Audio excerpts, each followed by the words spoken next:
नमस्कार, अमर छत्तीसगढ़ देख रहे हैं आप और बुलेटिन की शुरुआत दिल्ली से आई बड़ी खबर के साथ। मुख्यमंत्री भूपेश बघेल, स्वास्थ्य मंत्री टीएस सिंहदेव की राहुल गांधी के साथ इस वक्त बैठक दिल्ली में चल रही है। पिछले 2.5 घंटे से राहुल गांधी के आवास पर बैठक जारी है। राहुल गांधी आपको बता दें कि चर्चा कर रहे हैं मुख्यमंत्री भूपेश बघेल और स्वास्थ्य मंत्री टीएस सिंहदेव के साथ। राज्य के प्रभारी पीएल पुनिया भी इस बैठक में मौजूद हैं।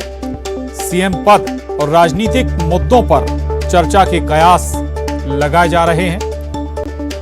तो दिल्ली में राहुल गांधी के आवास पर महत्वपूर्ण बैठक चल रही है। बैठक में मुख्यमंत्री भूपेश बघेल मौजूद हैं। इसके अलावा स्वास्थ्य मंत्री टीएस सिंहदेव इस बैठक में उपस्थित हैं। साथ ही छत्तीसगढ़ कांग्रेस प्रभारी पीएल पुनिया भी बैठक में मौजूद हैं।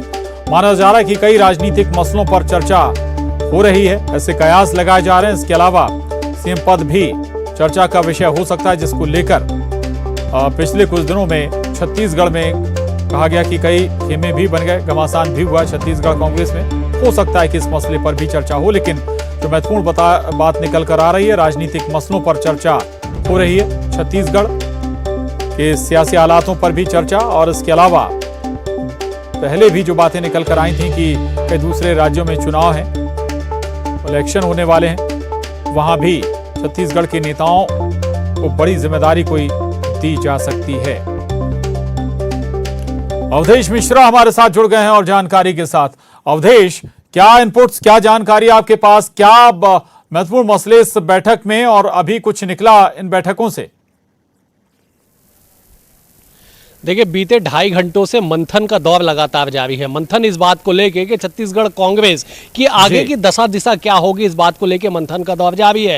राहुल गांधी खुद मौजूद है, केसी वेणुगोपाल जो एआईसीसी के महासचिव है वो मौजूद है, छत्तीसगढ़ के प्रभारी पीएल पुनिया, मुख्यमंत्री भूपेश बघेल, स्वास्थ्य मंत्री टीएस सिंहदेव मौजूद हैं। और ये चर्चा की जा रही है कि आगामी रणनीति क्या हो, क्योंकि प्रशांत, आज की इस बैठक पर सबकी निगाहें टिकी हुई है। आज का ये बैठक तय करेगा कि आगामी दिनों में छत्तीसगढ़ कांग्रेस की स्थिति क्या बनेगी, छत्तीसगढ़ सरकार किस तरह से आगे चलेगी, क्योंकि कई सारे ऐसे एजेंडे हैं जिस पर चर्चा होनी है। और इन तमाम चीजों के बीच सबसे अहम ये है कि बार बार जो सवाल निकल के आता है कि आपसी कलह की बात निकल के आती है, चाहे वो बृहस्पति सिंह जो विधायक है उन्होंने जिस तरह से टीएस सिंहदेव पे आरोप लगाए, वो वाला एपिसोड निकल के सामने देख लीजिए, या फिर अंबिकापुर में एक ही कार्यालय के 2-2 मंत्री के द्वारा उद्घाटन का विषय देख लीजिए। जो आपसी टकराव की जो स्थिति है, उस टकराव पे भी पटाक्षेप होने की उम्मीद है। कहा जा रहा है कि तकरीबन 2.5 घंटे से लगातार बैठकों का दौर जारी है, कुछ देर तक और बैठक चलेगा, जिसके बाद जब नेता बाहर निकलेंगे तब वो बता पाएंगे कि आखिरकार बीते 2.5-3 साल से जो लगातार छत्तीसगढ़ में एक तस्वीर बनते जा रही है, लगातार जो बातें निकल के आ रही है कि आखिरकार होगा क्या कांग्रेस का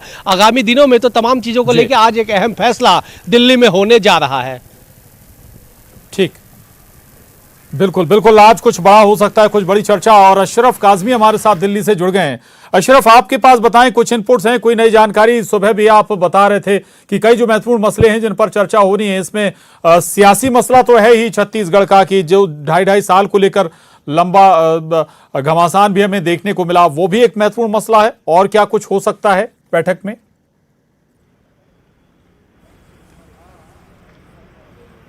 देखिए प्रशांत, जो मुख्यमंत्री पद को लेकर जो कुर्सी है उसको लेकर जो घमासान है वो तो जगजाहिर है, सभी देख रहे हैं कैसे टीएस सिंहदेव यहाँ दिल्ली हैं और जो बयानबाजी लगातार चल रही है वो सब ने देखी है।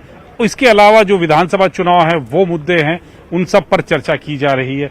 इस वक्त करीब 2.5 घंटे हो चुके हैं जब से ये बैठक शुरू हुई थी। 11 बजे बैठक यहाँ राहुल गांधी के आवास में शुरू हुई थी, जिसमें सबसे पहले मुख्यमंत्री करीब 11:15 बजे आ गए, तो उसके कुछ ही देर बाद टीएस सिंहदेव और पीएल पुनिया अलग अलग गाड़ियों से पहुंचे हैं। 11 बजे से मीटिंग चल रही है, 2.5 घंटे हो गए, 1:30 बज चुका है। अंदर क्या हो रहा है इसके बारे में तो अभी कुछ भी औपचारिक रूप से या पुख्तगी के साथ नहीं कह सकते, लेकिन हाँ ये जरूर है, जो सूत्र बता रहे हैं कि जो मुद्दा है उनका कि मुख्यमंत्री की जो कुर्सी को लेकर एक खींचतान रस्साकशी चल रही है सरकार में, वो खत्म हो, उस पर विराम लगे। दूसरा, जो आगामी विधानसभा चुनाव हो उनको किस तरह से मजबूती के साथ दमखम के कांग्रेस लड़े और वहां पर अच्छा प्रदर्शन कर कांग्रेस कुछ सीटें हासिल कर सके। सिर्फ वो उत्तर प्रदेश ही नहीं, दूसरे राज्यों की भी बात हो रही है जहां पर कांग्रेस मजबूती के साथ अपना चुनाव मैदान में दम लड़े। लेकिन सबसे ज्यादा जो बातचीत की जा रही है वो छत्तीसगढ़ को लेकर की जा रही कि छत्तीसगढ़ का राजनीतिक भविष्य क्या होगा, इसका मुखिया कौन होगा, उस पर है। और उत्तर प्रदेश विधानसभा चुनाव, अब बस इंतजार है कि अंदर से कोई बाहर आए, मुख्यमंत्री आए, पीएल पुनिया आए, टीएस सिंहदेव आए और बताएं कि अंदर राहुल गांधी से चर्चा हुई तो उसमें क्या हुआ। क्योंकि यहाँ रायपुर से लेकर दिल्ली तक सबकी निगाहें राहुल गांधी के आवाज पर टिकी है कि वो कोई बाहर आए और बताए कि आज बिल्कुल क्या इसी पर निगाह टिकी हुई है लोगों की इस बैठक पर। अशरफ, 2.5 घंटे आप बता रहे हैं कि 2.5 घंटे हो चुके हैं इस चर्चा को लगातार। आपने ये भी बताया कि तीनों अलग अलग गाड़ी से पहुंचे, मुख्यमंत्री भूपेश बघेल, फिर टीएस सिंहदेव अलग वाहन से पहुंचे, पीएल पुनिया अलग वाहन से पहुंचे। इसका भी विश्लेषण करेंगे आप, कुछ इस पर भी कुछ एनालाइज किया जा सकता है? ये क्या संकेत हैं? अलग अलग वाहनों से पहुंचना, लंबी बैठक हो गई है, अभी भी खत्म नहीं हुई है। अशरफ,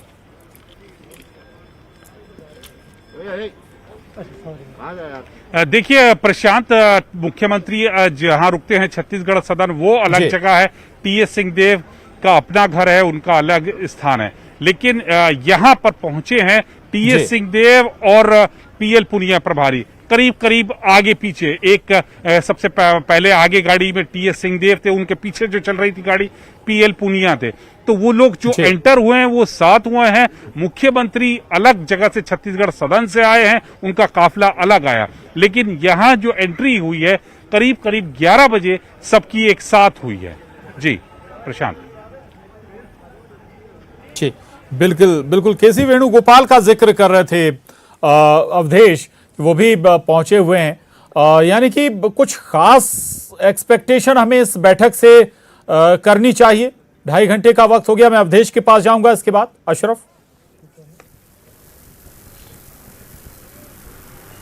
बिल्कुल, देखिए प्रशांत, 2.5 घंटे हो गए, तो इसका मतलब ये है कि आज जो है करीब करीब जो कांग्रेस का नेतृत्व है वो चाहता है कि कोई ना कोई निर्णय पर आए, दोबारा बैठक करने की जरूरत ना पहुंचे, सभी लोगों को एक राय किया जाए। 2.5 घंटे इसी बात के है, नहीं तो इतनी देर यहाँ किसी बैठक में नहीं होता। आमतौर पर जो विधानसभा चुनाव के लिए जो टिकट होते हैं उस पर भी इतनी लंबी बैठक नहीं होती कि दावेदार इतने हैं, किसको चुनना है, वो जल्दी जल्दी चुन के आधे पौन घंटे में निपटा देते। लेकिन 2.5 घंटे की जो बैठक है, मैराथन बैठक है, इसका साफ संकेत है कि राष्ट्रीय नेतृत्व जो है वो मन बना के बैठा है कि आज इसका पटापेक्ष किया जाए। जो छत्तीसगढ़ में राजनीतिक ऊहापोह की स्थिति है, जो असमंजस की स्थिति है, उसको खत्म किया जाए। जी प्रशांत। ठीक है, एक छोटा सा सवाल अवधेश आपसे, पूरी बात आपने भी सुनी, अशरफ बता रहे हैं लंबी बैठक हो गई है, सभी पहुंचे। छत्तीसगढ़ संगठन से जुड़े हुए लोग कुछ बता रहे हैं क्या, उन्हें क्या आशाएं हैं इस बैठक से? अवधेश, देखिए, आज एक ऐसी बैठक चल रही है, इस बैठक से ना तो सत्ताधारी दल के चाहे सत्ता हो या फिर संगठन हो, दोनों के जो तमाम लोग हैं उन्होंने चुप्पी साध ली है। क्योंकि बीते 2.5 सालों से एक ऐसी रस्साकस्सी चल रही है, एक ऐसी बीच में दीवार बनी हुई है जिसका पटाछेप आज आलाकमान चाहता है। और यही वजह है कि 2.5 साल के इंतजार के बाद 2.5 घंटे लगातार बैठक चल गए, उस पर भी अभी तक निष्कर्ष निकल के नहीं आ पाया है। तो कुल मिला के ये प्रशांत की देश की राजधानी हो या प्रदेश की राजधानी हो, सभी की निगाहें इस वक्त दिल्ली में टिकी है कि 2.5 घंटे से जो बंद कमरे के भीतर जो बैठक चल रही है, बिल्कुल दिल्ली में टिकी है, इस बैठक पर असमंजस जरूर है मन में तमाम दिग्गजों के कि क्या होगा इस बैठक में, क्या चल रहा है। लेकिन स्वाभाविक है कि जब तस्वीर साफ होगी तो अशरफ के पास जाएंगे, बताएंगे आखिर बैठक का निष्कर्ष क्या निकला। शुक्रिया फिलहाल अवधेश आपका इस पूरी बातचीत के लिए। अशरफ, आपका भी बहुत धन्यवाद, नजर आप बनाए रखिए इस बैठक पर। फिलहाल शुक्रिया आपका। और अब अगली खबर का रुख कर रहे हैं। रायपुर में बीजेपी सहकारिता प्रकोष्ठ की बैठक हुई। कुशाभाऊ ठाकरे परिसर में कार्य समिति की बैठक में पूर्व सीएम रमन सिंह के अलावा प्रकोष्ठ के पदाधिकारियों ने हिस्सा लिया। प्रकोष्ठ के अगले कार्यक्रमों को लेकर चर्चा हुई और रणनीति भी बनाई। वहीं दिल्ली में राहुल गांधी से सीएम भूपेश बघेल और टीएस सिंहदेव की मुलाकात पर रमन सिंह ने प्रतिक्रिया दी। उनका कहना था कि हम लोग दर्शक दीर्घा में बैठे हुए हैं और प्रदेश की राजनीति में क्या कुछ हो रहा है उस पर नजर रखे हुए हैं। जिसको उम्मीद है वो लोग वहां टिके हुए हैं। हम लोग तो दर्शक दीर्घा में बैठे हुए लोग हैं जो ये देख रहे हैं कि प्रदेश की राजनीति में क्या करवट बदलता है कि नहीं बदलता। क्योंकि बार बार ये मुद्दे आते हैं कि कोई 2.5 साल का विषय आया था और इनके राष्ट्रीय नेतृत्व ने ये वादा किया था। मुझे लगता है कि यदि कुछ ऐसी बातें इनके बीच में हैं और ऐसा वादा उस समय किया गया था, तो मुझे लगता है इसका फैसला केंद्रीय नेतृत्व को करना है और सोनिया जी और राहुल गांधी को करना है। तो ये तो केंद्रीय नेतृत्व का है। यदि वादा किया था नहीं किया था, इसकी जानकारी लोगों को आना चाहिए। और सुकमा से बड़ी खबर है, जहां सुरक्षा बलों और नक्सलियों में मुठभेड़ हुई है। कोंटा के गोमपाड़ के जंगल में मुठभेड़ हुई। नक्सली कमांडर के मारे जाने की भी खबर है। एरिया डोमिनेशन पर निकली टीम से नक्सलियों की मुठभेड़ हो गई। एरिया डोमिनेशन पर निकले थे जवान। इलाके में सर्चिंग ऑपरेशन अभी भी जारी है। तो ये बड़ी खबर है सुकमा से, जहां सुरक्षा बलों और नक्सलियों में मुठभेड़ हो गई। इस मुठभेड़ में एक नक्सली कमांडर भी मारा गया है, ऐसी सूचनाएं मिल पा रही हैं। एरिया डोमिनेशन पर बताया जा रहा है कि जो जवानों की टीम थी वो निकली हुई थी। एरिया डोमिनेशन पर निकले जवानों का सामना नक्सलियों से हो गया और इस मुठभेड़ में एक नक्सली कमांडर भी मारा गया है। हालांकि अभी भी सर्चिंग ऑपरेशन लगातार जवान चला रहे हैं।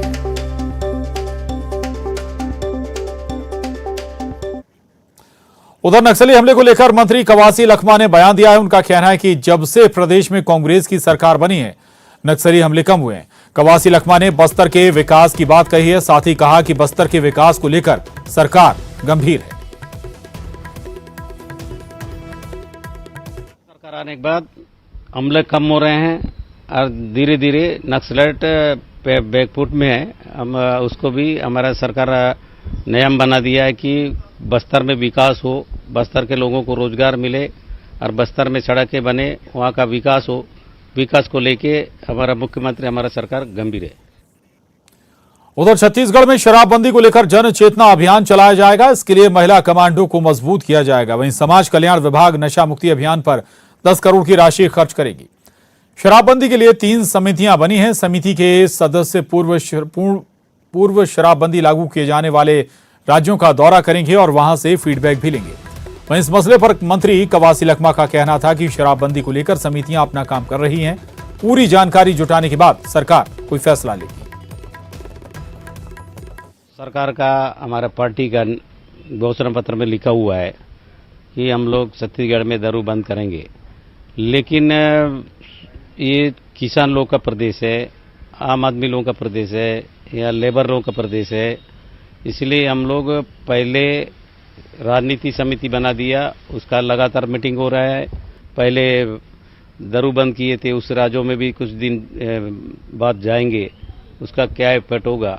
ये छत्तीसगढ़, सारों राज्यों से छत्तीसगढ़, मध्य प्रदेश, महाराष्ट्र, तेलंगाना, आंध्रा, उड़ीसा, मध्य प्रदेश से घिरा हुआ राज्य है। इसको किस प्रकार करना है, हमारा सरकार उसको गंभीरता से ले रहा है, गंभीरता से लेंगे।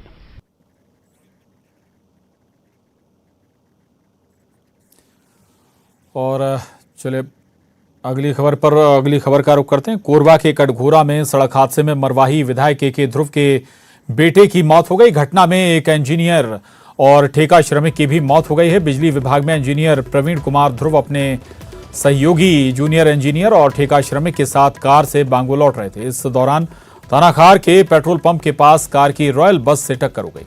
टक्कर इतनी जबरदस्त थी कि तीनों की मौके पर ही मौत हो गई। कार हादसे के बाद बस में आपको बता दें कि बस में फंस गई थी ये कार। सूचना मिलने पर मौके पर पुलिस पहुंची और गैस कटर के जरिए शवों को कार से निकाला गया। जानकारी मिलने पर मरवाही विधायक भी कटघोरा पहुंचे और पुलिस अधिकारियों से घटना की जानकारी ली। पुलिस ने केस दर्ज कर लिया है, जांच में जुट गई है। अंबिकापुर से आने वाली रॉयल बस और कटघोरा की ओर से जा रही टाटा नेक्सॉन वाहन के मध्य तानाखार पेट्रोल पंप के पास भीषण एक्सीडेंट हुआ, जिसमें कार सवार 3 व्यक्तियों की मृत्यु हो गई। उधर राजधानी रायपुर में डेंगू का प्रकोप जारी है। राजभवन और आरकेसी में भी डेंगू के मरीज मिले हैं। दोनों जगह डेंगू के एक मरीज मिले हैं। रायपुर में 24 घंटे में डेंगू के 18 नए मरीज मिले हैं और 11 मरीज घर पर ही इलाज करा रहे हैं। वहीं रामनगर इलाके में भी डेंगू मरीज बढ़ रहे हैं।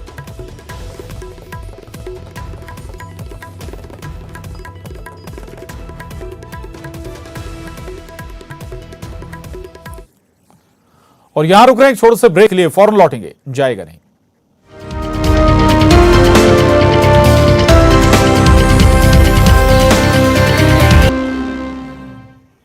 और ब्रेक के बाद खबर धमतरी से। धमतरी में ट्रैफिक पुलिस ने सरकारी कर्मचारियों का चालान काटा है। ट्रैफिक नियमों के उल्लंघन को लेकर ट्रैफिक पुलिस ने 73 कर्मचारियों का चालान काटा।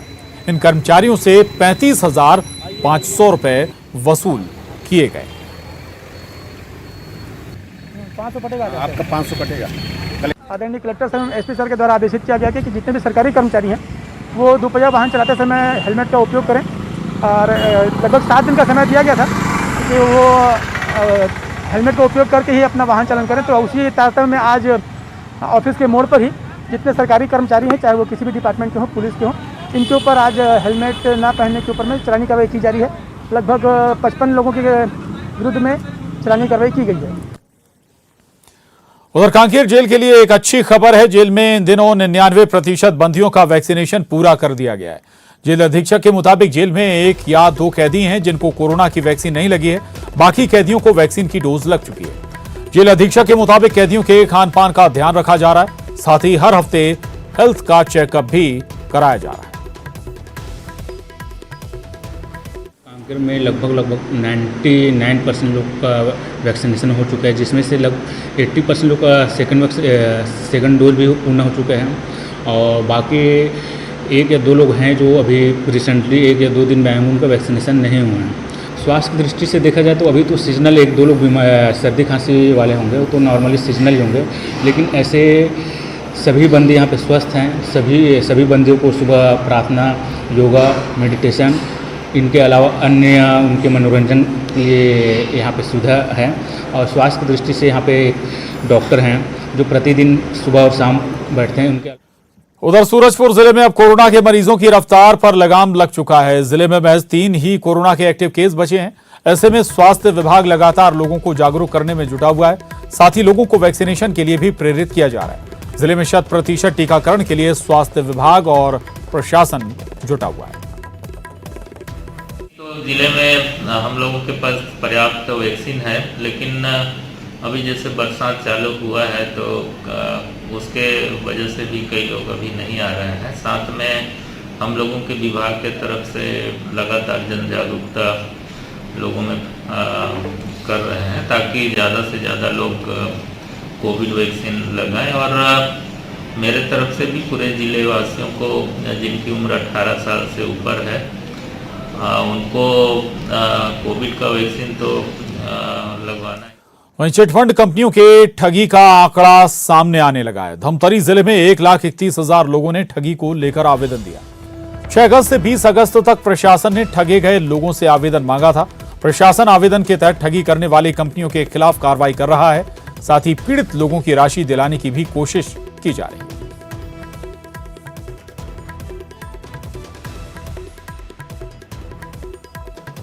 उधर धमतरी की शांति कॉलोनी में सूने मकान में चोरों ने कैश, जेवर समेत 1.5 लाख के सामान की चोरी कर ली। यही नहीं, पड़ोस के मकान का ताला तोड़कर 10,000 कैश और बाइक की चोरी कर ली। मकान मालिक परिवार के साथ कहीं बाहर गया हुआ था। वापस लौटने पर उसे चोरी का पता चला। पीड़ित की शिकायत पर पुलिस मामले की जांच में जुट गई है। शांति कॉलोनी के पास में एक आइसोलेटेड कॉलोनी है जिसमें 2 घरों में चोरी हुई है। दोनों घर के जो सदस्य हैं वो बाहर राखी थी तो इसलिए बाहर गए हुए थे, और पास में ही एक मोटरसाइकिल बाहर खड़ी हुई थी, तो मोटरसाइकिल की भी चोरी हुई है और 2 घरों में चोरी। उधर धमतरी में वाल्मीकि समाज ने बाबा गोरखनाथ की शोभा यात्रा निकाली। ये आयोजन हर साल रक्षाबंधन के दूसरे दिन किया जाता है और पूरे छत्तीसगढ़ में सिर्फ धमतरी में ही इस तरह की यात्रा निकाली जाती है। श्रद्धालुओं के मुताबिक शोभा यात्रा की तैयारी नागपंचमी से ही शुरू हो जाती है। इस दौरान भक्त कुर्सी या पलंग पर ना तो बैठते हैं ना ही सोते हैं। यात्रा के दिन भोजली सजाई जाती है और धूमधाम से यात्रा निकाली जाती है। मंदिर को वैसे तो हमारे वाल्मीकि समाज का जो भवन है वाल्मीकि भगवान का ही है, और सबसे प्राचीन काल से चले आ रहा है गुरु गोरखनाथ जी, जो राजस्थान में गोरखपुर में इसका मूल जो है मंदिर है। तो हमारे जो पूर्वज लोग अधिकांशतः वहीं राजस्थान से पहले रहते थे, बहुत पुराने, तो यहाँ लगभग 100 साल पहले से ही इन लोग आ गए हैं, मतलब जो पुराने दादा परदादा लोग, तो वो लोग लाए थे भगवान के यहाँ। तो उसी समय से हम लोग इसको भोजली के रूप में इसी दिन मानते हैं और हर जगह मानते हैं उसको। ये हमारे वैसे चलता है, सावन से 1.25 महीना मानते हैं कई लोग। नाग पंचमी से गोगा नवमी तक, अष्टमी दूसरे दिन पड़ता है, उस दिन तक मानते हैं। इसमें उपवास हम लोग नाग पंचमी के दिन रहते हैं, रक्षाबंधन के दिन, कृष्णा जन्माष्टमी के दिन और गोगा नवमी के दिन, 3-4 दिन रहते हैं। और अब रुक करेंगे टॉप 20 का।